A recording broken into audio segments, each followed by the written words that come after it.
Hi friends, welcome back to my channel. ఈరోజు మీకు ఈ సీరియల్లో ఏం జరిగిందో తెలుసుకోవాలి అనుకుంటున్నారా? అయితే వెంటనే మనం సీరియల్లోకి వెళ్ళిపోదాం. ఇక అవని అయితే పండగ రోజు అందరికీ కూడా కొత్త బట్టలు తీసుకొచ్చి ఇస్తుంది. ఇక ఆ బట్టల్ని చూసిన పల్లవి అలాగే శ్రేయ ఇద్దరు కూడా ఈ చీరడేమీ బాగాలేదని, చీప్ క్వాలిటీ బట్టలని, అయినా మాకు నచ్చినవి తేనప్పుడు ఎందుకు ఇవన్నీ అని చెప్పి ఇద్దరు కూడా అవనిని అవమానిస్తూ ఉంటారు. ఇక అక్కడే ఉన్న కమల్ అయితే, ఛీ నోరు ముయ్యండి, అసలు మీకు బుద్ధుందా?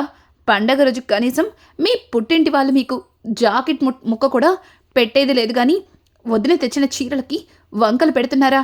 మీ నాన్న కోటీశ్వరులు కదా, పండగ రోజు మరి మీకు ఒక పట్టు చీరన కొని తెచ్చారా అని చెప్పి ఇక కమల్ అయితే వాళ్ళిద్దరిని నిలతీయడంతో ఇక పల్లవి అది బావా అని తడబడుతూ ఉంటే పక్కన ఉన్న శ్రేయ, నాకు కావాలంటే మా డాడ్ ఇప్పుడే నాకు తెచ్చిస్తారు అని చెప్పి శ్రేయ మాట్లాడుతుంటే, చూడండి అడిగితే ఎవరైనా తీసుకొచ్చిస్తారు, కానీ అడగకుండానే తీసుకొచ్చి ఇచ్చేవాళ్ళు ఎవరో కొంతమంది ఉంటారు.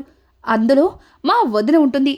మా వదిన లాంటి మంచి మనిషి మీకు అక్కగా రావడం మీరు చేసుకున్న అదృష్టం అనుకోండి. అంతేగాని ఇలా ప్రతిదానికి లేనిపోని గొడవలు పడి ఇలా మిమ్మల్ని మీరు మర్చిపోయి దిగజారిపోకండి అని చెప్పి ఇక కమల్ అయితే వాళ్ళిద్దరికి గట్టి వార్నింగ్ ఇస్తాడు. ఆ మాటలకి పల్లవి నోరెత్తది కానీ ఇక శ్రేయ మాత్రం నాకేం అక్కర్లేదులే అని అనుకుంటూ అక్కడే పెట్టి వెళ్ళిపోతుంటే ఇక పార్వతి, అమ్మా శ్రేయ, పండగ రోజు అలా కాదనకమ్మా, తీసుకోమ్మా అని చెప్పి ఇక పార్వతి అయితే శ్రేయ చేతిలో పెడుతుంది. ఇక శ్రేయ అయితే, అత్తయ్య గారండి మీరు తీసుకోమన్నారు కాబట్టి తీసుకుంటున్నాను అని అనుకుంటూ ఇక గదిలోకి అయితే వెళ్తుంది. గదిలోకి వెళ్ళి చీరని అటు ఇటు తిరిగేసి, చీర చాలా బాగుంది, నేను ఇన్ని బట్టలు కొనుక్కున్నాను కానీ ఏ రోజు ఇంత మంచి చీరని కొనుక్కోలేదు, నిజంగా చాలా బాగుంది అని చెప్పి ఇక శ్రేయ అయితే అద్దం ముందు ఆ చీరని మీదేసుకొని అటు ఇటు తిప్పుకుంటూ చూసుకుంటుంది. ఇంతలో శ్రీకర్ లోపలికొచ్చి శ్రేయ అని అంటుంటే ఇక శ్రీకర్ రావడంతో శ్రేయ అలా చీరని మీదేసుకుని అద్దం ముందు ఉండడం చూసి, ఏంటి ఆ చీర నచ్చలేదు అని అక్కడే వదిలేసొచ్చావు, మరి ఇక్కడేంటి ఆ చీరని మీదేసుకుని అటు ఇటు తిరిగి మరీ చూసుకుంటున్నావు అని అంటుంటే ఇక శ్రేయ, ఏం చేస్తాం, పండగ రోజు అలా ఉండకూడదని మీ అమ్మగారు చెప్పారు కదా, పెద్దవాళ్ళ మాటని ఎదిరివ్వకూడదని ఇదిగో ఇలా తీసుకొచ్చాను అంతే అని అనుకుంటూ ఇక శ్రేయ చీరని మంచం మీద పాడేస్తుంది. ఇక ఇది ఇలా ఉండగా అవని అయితే లోపలికి వెళ్ళి ఏదో సర్దుతూ ఉండగా ఇంతలో అక్షయ్ అవని కోసం ఒక శారీనైతే తీసుకొస్తాడు. ఒకసారిగా అక్షయ్ అవని కోసం శారీని తీసుకురావడంతో అవని చాలా సంతోషిస్తుంది. పైగా దానికోసం మీకు డబ్బులు ఎక్కడివి అని అడగడంతో ఇక అక్షయ్ అయితే, అవని అందరి కోసం నువ్వు బట్టలు తీసుకొచ్చావు, కానీ నీకోసం మాత్రం నువ్వు చీర కొనుక్కోలేదు, అందుకే నీకోసమే ఈ చీరను తెచ్చాను అని అంటుంటే, ఏవండి ఈ చీర చాలా బాగుంది, కానీ ఈ చీర కొనడానికి అని అంటుంటే, అవని నువ్వేమీ కంగారు పడక్కర్లేదు, నేను ఈ చీర కోసం ఎవరి దగ్గర డబ్బులు తీసుకోలేదు, నా దగ్గర ఉన్న డబ్బుతోనే తీసుకొచ్చాను, నా చేతికి ఉన్న రింగ్ని అమ్మేశాను అని చెప్పడంతో ఒక్కసారిగా అవని షాక్ అయిపోతుంది. ఏం మాట్లాడుతున్నారండి, చేతికున్న ఉంగరాన్ని అమ్మేయడం ఏంటండి అని అంటుంటే, చూడవని అదేమి అంత ఇంపార్టెంట్ కాదు, అది నా ఫ్రెండ్ నా బర్త్డేకి గిఫ్ట్గా ఇచ్చాడు, నాకు నీకంటే ఏది ఇంపార్టెంట్ కాదు అని చెప్పి ఇక అక్షయ్ అయితే అవనిని దగ్గరికి తీసుకుంటాడు. అవని కూడా నన్ను అర్థం చేసుకున్నందుకు నాకు నిజంగా చాలా సంతోషంగా ఉందని ఇక చాలా ఆనందపడుతుంది.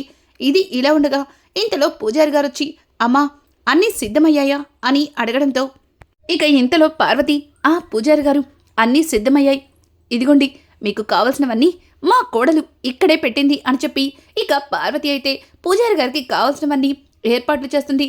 ఇక ఇక్కడ చూస్తే పండగ రోజు అందరూ కూడా తలారా స్నానం చేయించాలని ఇక ఆరు బయట వాళ్ళ భార్యలు అక్షయ్ అలాగే శ్రీకర్ ఇక కమల్ అలాగే భరత్ నలుగురు కూడా వాళ్ళ భార్యలతో తలంటు స్నానం చేయించుకుంటూ ఉంటారు.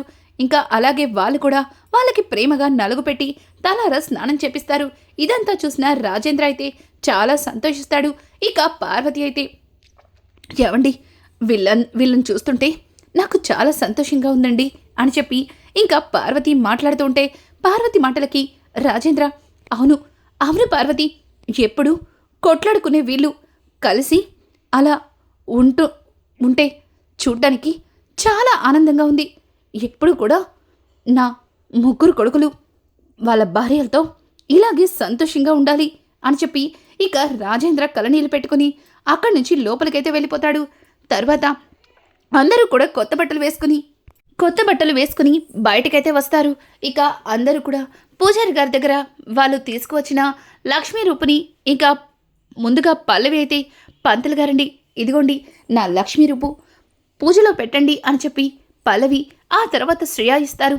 ఇంకా అలాగే పూజారి గారు, అమ్మా మీరు ఇంటి పెద్ద కోడలుగా మీరు పెట్టలేదు లక్ష్మీ రూపు అని అడగడంతో ఇక అవని అయితే, లక్ష్మీ రూపా నేను కొనలేదండి అని చెప్పడంతో ఒక్కసారిగా ఇక పల్లవి అయితే, అదేంటక్క ఇంటి పెద్ద కొడలిగా నువ్వే కదా లక్ష్మీ రూపుని పెట్టాలి, మరి నువ్వు రూపుని తీసుకురాకుండా ఇదంతా అని అంటుంటే ఇక శ్రియ, అయినా ఏం చెయ్యలేనప్పుడు ఏం కొనుక్కోలేనప్పుడు ఎందుకు ఆర్భాటాలు, నువ్వు ఏం చేయలేనప్పుడు ఇవన్నీ పెట్టడం ఎందుకు, అందరి ముందు మమ్మల్ని అవమానించడం దేనికి, అయినా చెయ్యలేని వాళ్ళు నోరు మూసుకుని ఓ మూలను కూర్చోవాలి గాని ఎందుకు ఆర్భాటాలు అని చెప్పి ఇక శ్రేయ అలాగే పల్లవి ఇద్దరు కూడా అవనిని ఇష్టం వచ్చినట్టు మాట్లాడతారు. ఇక కమలైతే, వదిన ఏం మాట్లాడుతున్నారో చూస్తున్నావు కదా, ఏంటొదినా వాళ్ళకి కనీసం సమాధానం కూడా చెప్పలేవా అని అంటుంటే, కన్నయ్య పండగ రోజు ఎందుకు గొడవలు అని చెప్పి ఇక పల్లవి అవని అయితే ఇంకా కమల్ని ఆపుతూ ఉంటే ఇంతలో ఎవరో ఒక అతను మేడం అని గట్టిగా పిలుస్తారు. ఒక్కసారిగా అవని ఇక బయటికి వెళ్ళేసరికి అతను, మేడం మీరు మా షాప్లో చాలా బట్టలు షాపింగ్ చేశారు, అందులో లక్కీ డిప్ కింద మీ పేరు వచ్చింది, ఇదిగోండి మేడం మీకు మా షాప్ తరపున లక్ష్మీ రూపు అని చెప్పి ఇక ఆ కొరియర్ అతను ఆ షాప్ నుంచి వచ్చిన వ్యక్తి ఇక అవనికి లక్ష్మీ రూపునైతే ఇస్తాడు. ఒక్కసారిగా అవని ఆ రూపుని చూసి నిజంగా చాలా అంటే చాలా ఆనందపడుతుంది. ఇక అవని ఆ రూపుని తీసుకొచ్చి పంతులు గారికి ఇవ్వడంతో ఒక్కసారిగా పంతులు గారు, అమ్మా నిజంగా నువ్వు చాలా అదృష్టవంతురాలివి, ఎవరికో గాని ఇట్లాంటి అదృష్టం దొరకదు, ఆ లక్ష్మీదేవి నీ దగ్గరికి సాష్టాంగం నడుచుకుంటూ వచ్చింది, ఇదిగో చూడండమ్మా చూడండి, మీరు తీసుకొచ్చిన రూపుల కంటే ఈవిడ గారికి చాలా పెద్ద రూపే వచ్చింది, అంటే అమ్మవారు ఈవిడికి అనుగ్రహించింది అని చెప్పి పంతులు గారు మాట్లాడుతూ ఉంటే ఇక పెద్దావిడైతే, ఊరికి నోరు పారేసుకోవడం కాదు, అవని తను కొనుక్కోలేకపోయింది, కానీ ఆ భగవంతుడు అవనికి ఎప్పుడు తోడుగా పక్కనే ఉంటాను అనడానికి ఇదిగో ఇదే నిదర్శనం, చూడండి అవని కొనుక్కోకపోయినా ఆ దేవుడే తనకి పంపించినట్టుగా ఆ లక్ష్మీ రూపుని పంపించారు, ఎవరినైనా అనే ముందు కాస్త ఆలోచించి మాట్లాడాలి, ఊరికే నోరు పారేసుకోవడం కాదు అని చెప్పి ఇక పెద్దావిడైతే ఇద్దరిని చెడమడ తిడుతుంది.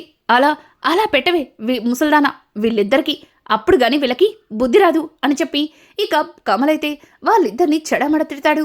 ఇంకా అక్షయ్ అయితే, అవని నిజంగా నువ్వు చాలా లక్ అని చెప్పి ఇక అక్షయ్ అయితే అవనిని పొగుడుతూ ఉంటే ఇక అక్కడే ఉన్న శ్రియ, అవునవును చాలా లక్, ఈవిడ గారి లక్కి నమ్మి మావయ్య గారు ఈవిడ గారి మీద ఇల్లు పెడితే ఆ ఇంటిని ఏకంగా ఎవ్వరికీ తెలియకుండా కేవలం 50 లక్షలకే అమ్మేసింది అని చెప్పి ఇక శ్రేయ అయితే మళ్ళీ ఇంటి టాపిక్ తీసుకురావడంతో పార్వతి పక్క నుంచి, శ్రేయ ఇంతకు ముందే చెప్పాను కదా, ఎందుకు పదే పదే ఇంటి గురించి మాట్లాడి అలా అందరినీ బాధ పెడతావు, అయినా పండగ రోజు కూడా ఎందుకు ఈ గొడవలు, పూజారి గారు మీరు పూజని స్టార్ట్ చేయండి అని చెప్పడంతో ఇక పంతులు గారైతే పూజని మొదలు పెడతారు. అలా పూజ పూర్తయిన తర్వాత ఇక పూజారి గారైతే ఎవరి రూపుల్ని వాళ్ళ భర్తలతో వాళ్ళ మెడలో కట్టించుకోమని చెప్పి అక్కడి నుంచి వెళ్ళిపోతారు. ఇక పూజారి గారు చెప్పినట్టు వాళ్ళ భర్తలతో ఆ రూపుల్ని కట్టించుకుంటూ ఉంటే ఇక శ్రేయ అయితే పల్లవి దగ్గరకు వచ్చి, ఏంటి ఇప్పుడు అక్షయ్ బావగారు నిజంగానే అవని మెడలో ఆ కాయిన్ని కట్టేస్తారా అని అంటుంటే ఇంకా పల్లవి అయితే, నేనుండగా అలా ఎందుకు జరగనిస్తాను, ఆయన అక్షయ్ బావగారు అవని మెడలో రూపు కడతానికి సిద్ధమైపోతే అందుకు నేను ఊరుకుంటానా అని చెప్పి ఇక పల్లవి అయితే, బావగారు మీరు ఆ లక్ష్మీ రూపుని ఇప్పుడు అక్క మెడలో కడతారా అని అంటుంటే ఇక పక్కన ఉన్న పార్వతి, అదేం మాట పల్లవి, ఆ కాయిన్ని అవని మెడలో కట్టాలి కదా, పంతులు గారు అదేగా చెప్పారు అని అంటుంటే, అది కాదు, ఇంట్లో కొత్తగా పెళ్ళైన ప్రణతి ఉంది. పాపం మన ముగ్గురమే లక్ష్మి కాయిల్ని తెచ్చుకున్నాం. తనకి కనీసం కొనివ్వని కూడా కొనివ్వలేకపోయాం. మరి తనకి కూడా తన భర్తతో ఆ లక్ష్మి కాయిన్ని కట్టించుకోవాలని ఉంటుంది కదా అని చెప్పడంతో ఒక్కసారిగా ఇక పల్లవి మాటలకి అందరూ కూడా ప్రణతిని ఆశ్చర్యంగా చూస్తారు. ఇక పక్కన ఉన్న శ్రేయ, నిజమే, కొత్తగా పెళ్ళైన జంట, పైగా ఈ పూజలన్నీ వాళ్ళే చేసుకోవాలని ఆశపడతారు. కానీ ఏం లాభం, ఈ ఇంట్లో అట్లాంటి అదృష్టం ప్రణతికి లేదే అని చెప్పి శ్రేయ కూడా మాట్లాడడంతో ఇక అవని అయితే ఆ రూపుని తీసుకెళ్లి భరత్ చేతిలో పెట్టి ఇంకా ప్రణతి మెడలో కట్టమంటుంది. ఒక్కసారిగా ప్రణతి, వదినా, ఇది అన్నయ్య నీ మెడలో కట్టాలి, ఇది నా మెడలో వేసుకునేది కాదు అని అంటుంటే ఇక భరత్ కూడా, అవునక్క, ఇది బావగారితో నువ్వే వేయించుకో అని చెప్పి ఇంకా భరత్ కూడా అంటుంటే ఇంకా అవని, చూడు, ఇట్లాంటి కాయిన్స్ నేను ఇంతకు ముందు పండగలప్పుడు మీ బావతోనే వేయించుకున్నాను. కానీ ఇదే మీకు మొదటి పండగ. మరి మీ పెళ్ళైన తర్వాత వచ్చిన ఈ పండగని మీరు సంతోషంగా చేసుకోవాలి కదా. చూడు భరత్, ఈ రూపుని నువ్వు ప్రణతి మెడలో కట్టు అని అంటుంటే ఇంకా ఇంతలో పార్వతి, అమ్మ అవని అని అంటుంటే, అత్తయ్య ప్లీజ్ కాదనకండి, భరత్ ప్రణతి మెడలో ఆ కాయిన్ని కట్టు అని చెప్పడంతో ఇక భరత్ అయితే ప్రణతి మెడలో కడుతూ ఉంటాడు. ఇంకా ఇంతలో అక్కడికి రాజేశ్వరి అయితే వస్తుంది. ఒక్కసారిగా రాజేశ్వరిని చూసిన కుటుంబ సభ్యులందరూ కూడా చాలా ఆనందపడతారు. పల్లవి మాత్రం రాజేశ్వరి రావడం ఇష్టం లేక కోపంగా మౌనంగా ఉండిపోతుంది. ఇక భరత్ అయితే, ఓయ్ ఏంటి, కమల్ అయితే, ఓయ్ ఏంటి, మీ అమ్మొస్తే కనీసం వెళ్ళి పలకరించడం కూడా చేత కదా, ఇట్లా బెల్లం కొట్టిన రాయిలాగా నిలబడిపోయావు, రెండత్తయ్య అని చెప్పి ఇక కమల్ లోపలికి పిలుస్తుంటే, ఇక్కడ జరిగిందంతా చూశాను. నేను ఒక లక్ష్మీ రూపుని పల్లవి కోసం తీసుకొచ్చాను. కానీ పల్లవి ఆల్రెడీ కొనుక్కుంది కాబట్టి ఈ రూపుని అక్షయ్ అవని మెడలో కడితే బాగుంటుంది అని చెప్పడంతో ఒక్కసారిగా పల్లవి అయితే కోపంతో రగిలిపోతూ, అదేంటమ్మా, అది నా కోసం తెచ్చా అన్నావు కదా అని అంటుంటే, చూడు పల్లవి, ఆల్రెడీ నువ్వు కొనుక్కున్నావు కదా, మరి ఇంకొకటి ఏం చేసుకుంటావు? అయినా అవని కూడా నా కూతురు లాంటిదే. తల్లి కూతురికి ఇవ్వడంలో తప్పులేదు. చూడు, నువ్వు కమల్తో నువ్వు తీసుకొచ్చిన కాయిన్ని కట్టించుకో. అక్షయ్, ఇది అవని మెడలో కట్టు అని చెప్పి ఇక రాజేశ్వరి అయితే ఆ కాయిన్ని అక్షయ్ చేతికిస్తుంది. అక్షయ్ ఇక అవని మెడలో ఆ రూపునైతే కడతాడు. ఇక పక్కన ఉన్న శ్రేయ అయితే పల్లవితో, ఏంటి నువ్వు ఆపావు, కానీ మీ అమ్మ నువ్వు ఆపిన దాన్ని వ్యతిరేకంగా ఆవిడ తీసుకొచ్చిన రూపుని అవని మెడలో కట్టించింది. చూడు, ఇప్పటికైనా అర్థమైందా? నువ్వెన్ని చేసినా అవనిని ఏమీ చేయలేవు, అవనికి జరిగేది ఏమీ మార్చలేవు. ఇప్పటికైనా అర్థం చేసుకో, నీ వల్ల కాదని అని చెప్పి ఇక పల్లవిని కావాలని శ్రేయ తన మాటలతో రెచ్చగొడుతుంది. ఇక ఇది ఇలా ఉండగా అందరూ కూడా దీపావళి పండుగని చాలా రంగరంగ వైభవంగా జరుపుకుంటూ ఉంటారు. ఇక అక్షయ్, అలాగే అవని, అలాగే ప్రణతి, భరత్, ఇలా అందరూ కూడా జంటలుగా పండగనైతే చాలా సంతోషంగా జరుపుకుంటారు. పల్లవి మాత్రం అవనిని చాలా కోపంగా చూస్తుంటే రాజేశ్వరి పల్లవి దగ్గరకొచ్చి, చూసింది చాలు, చూడు, అందరూ కూడా వాళ్ళ భర్తలతో ఎంతో సంతోషంగా పండుగని చేసుకుంటున్నారు. కానీ నువ్వు మాత్రం కమల్కి దూరంగా ఉండి ఏం సాధించాలనుకుంటున్నావు? నోరు మూసుకుని అల్లుడు గారి దగ్గర వెళ్ళి అల్లుడు గారితో కలిసి సంతోషంగా పండుగ చేసుకో అని చెప్పి ఇక రాజేశ్వరి అయితే పల్లవిని పంపిస్తుంది. ఇంకా ఉదయాన్నే చక్రధర్ ఇంటికైతే కొంతమంది పోలీసులు అయితే వస్తారు. ఒక్కసారిగా పోలీసుని చూసిన చక్రధర్ చాలా కంగారు పడతాడు. అలాగే పోలీసుని చూసి, ఏంటి ఇన్స్పెక్టర్, దారి తప్పి ఇలా వచ్చారు అని అడగడంతో, చూడండి, మేమేమీ దారి తప్పి రాలేదు, కరెక్ట్గానే వచ్చాం. మాకొచ్చిన ఇన్ఫర్మేషన్ ప్రకారం మీరు చాలా పెద్ద ఫ్రాడ్ చేశారు అని చెప్పడంతో ఒక్కసారిగా చక్రధర్ అయితే షాక్ అవుతాడు. ఏం మాట్లాడుతున్నారు ఇన్స్పెక్టర్, నేను ఫ్రాడ్ చేయడం ఏంటి అని అంటుంటే, చూడండి, మీరు ఫ్రాడ్ చేసినట్టుగా మీ భార్య మీ మీద కంప్లైంట్ ఇచ్చింది అని చెప్పడంతో ఒక్కసారిగా చక్రధర్, ఏం మాట్లాడుతున్నారు, నా భార్య నా మీద కంప్లైంట్ ఇవ్వడం ఏంటి అని చెప్పి ఇంకా వస్తున్న రాజేశ్వరిని చూస్తాడు. రాజేశ్వరి, ఇన్స్పెక్టర్, ఆయన్ని అరెస్ట్ చేసి ముందు ఇక్కడి నుంచి తీసుకెళ్ళండి అని చెప్పడంతో ఇక చక్రధర్ అయితే రాజేశ్వరి దగ్గరకు వచ్చి, రాజేశ్వరి, నీకేమన్నా పిచ్చి పట్టిందా? నేను నీ భర్తని, ఆయన నన్ను అరెస్ట్ చేయడమేంటి అని అంటుంటే, చూడండి, ఇన్ని రోజులు మీరు నా మెడలో తాళి కట్టిన భర్తని మీరు ఎన్ని మోసాలు చేసినా ఎన్ని కుట్రలు చేసినా చూసి చూడనట్టుగా ఊరుకున్నాను. కానీ మీరు చేసే కుట్రలకి మోసాలకి రోజు రోజుకి నా అన్న, వదిన, అలాగే తన కుటుంబం నడి రోడ్డుకొచ్చింది. ఇంకా మీరు ఆ కుటుంబం మీద పగ తీర్చుకోవడానికి చాలానే చేస్తున్నారు. ఈ రోజుతో అన్నీ బయటపడ్డాయి అని చెప్పడంతో ఒక్కసారిగా ఇక చక్రధర్ అయితే షాక్ అయిపోతాడు. ఇక వెనక ఉన్న అవని అయితే తన చేతిలో ఉన్న కొన్ని డాక్యుమెంట్స్తో అక్కడికైతే వస్తుంది. అవన్నీ చూసిన చక్రధర్, ఓ, ఇదంతా నువ్వు చేసిన పనా? చూడండి, మీరు నన్ను కావాలని తప్పుడు సాక్ష్యంతో ఇలా పోలీస్ స్టేషన్కి ఎక్కిస్తున్నారు. కానీ నేను బయటికి వస్తే ఖచ్చితంగా మీ మీద పగ తీర్చుకుంటాను అని అంటుంటే ఇక అవని అయితే చక్రధర్ దగ్గరకు వచ్చి, చూడండి బాబాయ్, ఎన్ని రోజులు మీరు పల్లవి చేస్తున్న తప్పులకి మీరు సపోర్ట్ చేస్తూ వచ్చారు. కన్న తండ్రిగా ఏ రోజు కూడా కూతురికి నచ్చ చెప్పలేదు. పైగా తను మీరు చేయవలసిన తప్పులలో తనని కూడా బాగానే చేశారు. దానివల్ల తన కాపురం కూడా కోల్పోయింది. కానీ మీరు ఏదో ఒకరోజు చేసిన తప్పులకి పశ్చాత్తాపడతారని అనుకున్నాను. కానీ అలా కాకుండా మీరు మా కుటుంబాన్ని రోడ్డున పడేశారు. చివరికి మా మావయ్య గారి గుండెపోటుకి కారణమయ్యారు.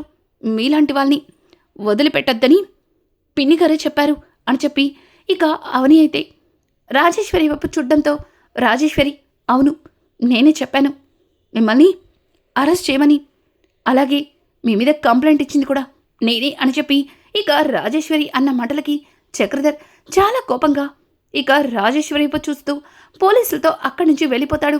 ఇక ఇక్కడ చూస్తే ఉన్నట్టుండి పల్లవికి ఇక చక్రధర్ అరెస్ట్ అయ్యాడన్న వార్త వచ్చి ఇక పల్లవి అయితే, ఏంటి, డాడ్ అరెస్ట్ అయ్యాడా? అసలు ఇదంతా ఎలా జరిగింది అని అంటుంటే, రాజేశ్వరిని చక్రధర్ మీద కంప్లైంట్ ఇచ్చిందన్న సంగతి తెలుసుకొని ఒక్కసారిగా పల్లవి చాలా కోపంగా, ఏంటి, అమ్మే నాన్న మీద కంప్లైంట్ ఇచ్చిందా అని అనుకుంటూ అక్కడి నుంచి హడావుడిగా బయటికి వెళ్తుంటే ఇక అవని అలాగే రాజేశ్వరి ఇద్దరు కూడా పల్లవికి ఎదురవుతారు. ఇక పల్లవి అయితే, మామ్, ఏంటి ఇదంతా? డాడ్ మీద నువ్వు కంప్లైంట్ ఇవ్వడం ఏంటి? ఇదంతా ఈ అవని వల్లే కదా అని అంటుంటే ఇక రాజేశ్వరి అయితే పల్లవి మంటలకి పల్లవి చెంపపగలగొట్టి, నోరు మొయ్, ఇంకొక్క మాట మాట్లాడావంటే చంపేస్తాను. చూడు, నువ్వు చేసిన తప్పులకి ఈ ఇల్లింట్లో ప్రతి ఒక్కరూ కూడా బాధపడుతున్నారు. నీకు వీళ్ళ బాధ కనిపించట్లేదా? మీ నాన్న అరెస్ట్ అయ్యాడని ఓ గొంతు చించుకొని అరుస్తున్నావు అని అంటుంటే, మామ్, చూడమ్మా, నేను ఎవరిని బాధ పెట్టలేదు. అనవసరంగా డాడ్ మీద కంప్లైంట్ ఇచ్చి నువ్వు డాడ్ని నన్ను కలిపి బాధ పెడుతున్నావు అని అంటుంటే, నేను ఎవ్వరిని బాధ పెట్టలేదు. నేను నా అన్న కుటుంబం కోసం నేను తీసుకున్న నిర్ణయం కరెక్ట్ అని నాకు తెలుసు అని చెప్పడంతో, మామ్, నీకు ఎలా చెప్పాలి అని అనుకుంటూ అక్కడి నుంచి పల్లవి అయితే వెళ్ళిపోతుంది. ఇక రాజేంద్ర అలాగే పార్వతి ఇద్దరు కూడా రాజేశ్వరితో, ఏంటి రాజేశ్వరి, ఇదంతా నువ్వే నీ కాపురాన్ని పాడు చేసుకుంటావా? అయినా నువ్వు చక్రధర్ మీద కంప్లైంట్ ఇవ్వడమేంటి అని అంటుంటే, చూడండి అన్నయ్య, నేను ఆయన మీద కావాలని కంప్లైంట్ ఇవ్వలేదు. అన్ని సాక్ష్యాలు చూసిన తర్వాతే ఆయనకి శిక్ష పడాలి అన్న ఉద్దేశంతోనే ఈ కంప్లైంట్ ఇచ్చాను అని అంటుంటే ఇక అవని, అప్పటికి నేను పిన్నిగారితో చెప్పి చూశాను. కానీ పిన్నిగారు నన్ను కూడా ఆవిడ మాటలతో మార్చేశారు అని చెప్పి అవని అయితే ఇక రాజేశ్వరి గురించి చెప్తూ ఇక రాజేంద్రకి చెప్తుంది. రాజేంద్ర, అసలు ఏం జరిగింది అని అడగడంతో ఇక అవని అలాగే అక్షయ్ ఇద్దరు కలిసి అక్షయ్కి తెలిసిన లాయర్ని కలవడానికైతే వెళ్తారు. అక్కడ అక్షయ్ అవని కలిసి ఒక పెద్ద సంఘటనని చూస్తారు. అది చూసిన తర్వాత ఒక్కసారిగా అక్షయ్ అయితే ఆ విషయాన్ని ఇమీడియట్లీ రాజేంద్రకి చెప్పాలి అనుకుంటాడు. కానీ అవనితో పాటు అక్కడికి వచ్చిన రాజేశ్వరి అక్షయ్ని నిజం చెప్పనివ్వకుండా ఆపి ఇక వాళ్ళిద్దరూ కలిసి ఈ నిర్ణయం అయితే తీసుకుంటారు. అసలు అక్షయ్ అలాగే అవని ఇద్దరూ కలిసి లాయర్ దగ్గర ఏం చూశారు, అంత పెద్ద నిజం చూసిన తర్వాత అవని కూడా చక్రధర్ మీద కంప్లైంట్ ఇవ్వడానికి నిర్ణయించుకుంది. అసలు చక్రధర్ విషయంలో అవని అక్షయలకి ఎట్లాంటి సాక్ష్యం దొరికింది? ఇట్లాంటి లేటెస్ట్ ఎపిసోడ్స్ మీకు మరిన్ని కావాలి అనుకుంటే మా ఛానల్ని సబ్స్క్రైబ్ చేసుకోవడం మాత్రం మర్చిపోకండి. Thanks for watching. Hi friends, welcome back to my channel. ఈరోజు మీకు ఈ సీరియల్లో ఏం జరిగింది?